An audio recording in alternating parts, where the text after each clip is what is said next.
On this week's episode, we're answering another student question, and we're talking about job promotions.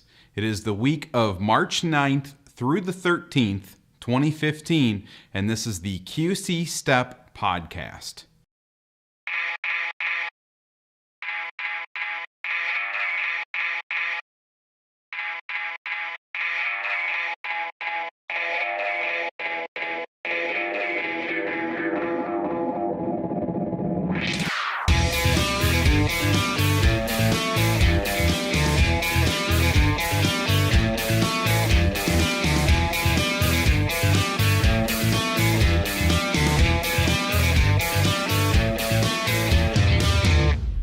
Welcome to this week's episode of the QC Step Podcast.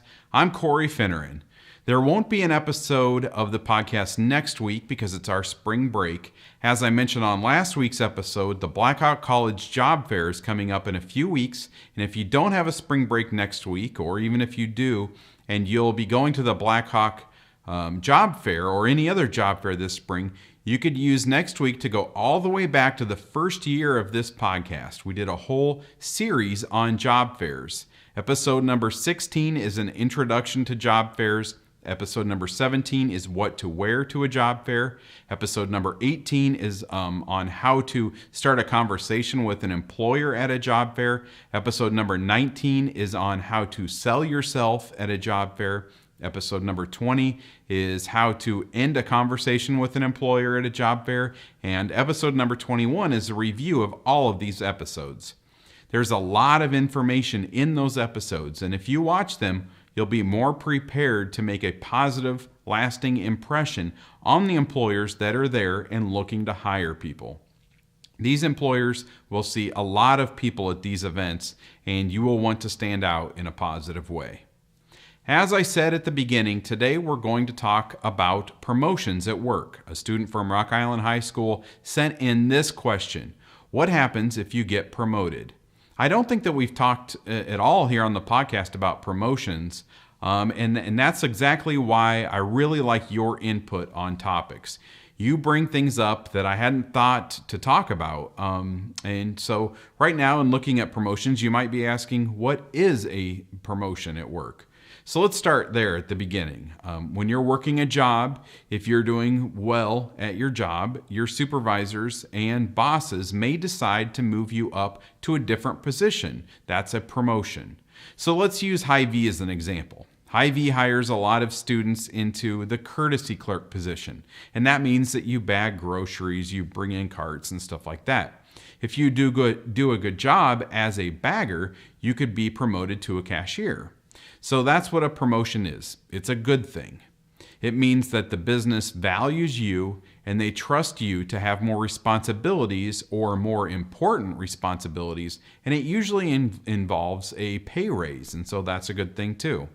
So now that we've established that being promoted is a good thing, how do you get promoted? Well, the short answer is be a good employee. The longer answer is get to work on time, don't call in sick, get back from your breaks on time, have strong customer service skills, work extra shifts if they offer it, and like I said, just in general, be a good employee. If you do those things, you have a much better chance of being promoted. So now let's look at how you get the promotion. Chances are your supervisor or boss will inform you that they would like to promote you. I would say that that's the most likely way for it to happen. Another possibility is that the business doesn't directly promote employees, but instead they post job openings and you would need to apply for the new position.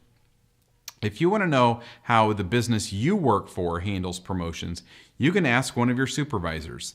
Tell them that you really like your job and in the future you would like to move up.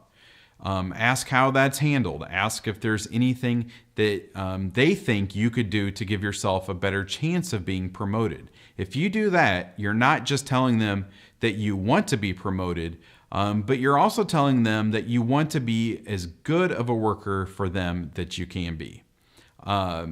They will give you tips probably, and they will remember that you were willing to ask how to be the best type of worker. So what do you do if your supervisor or the boss offers you a promotion and maybe you're not sure if you would be able to handle the responsibilities of the new position? I would suggest asking them for a job description. After reading through that job description, you'll have a better idea if you'd be able to handle those tasks.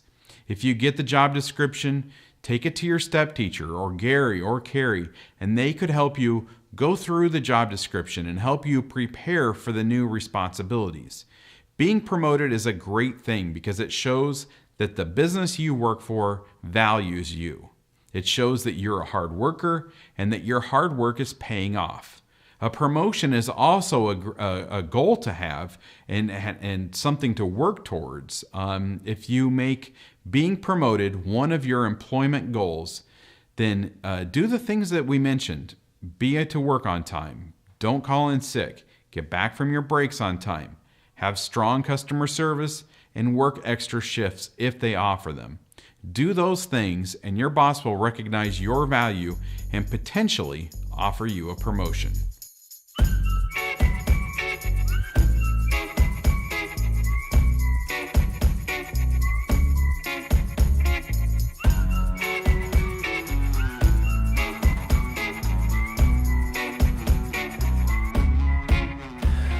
Thanks to the Rocky student that sent in this week's question on being promoted.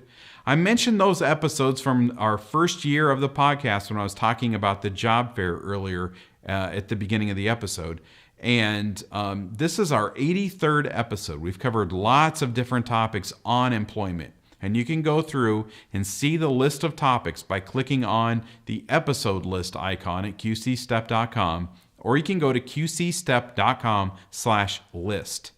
Thank you for watching or listening to this week's episode, and we'll be back in 2 weeks with another episode of the QC Step Podcast.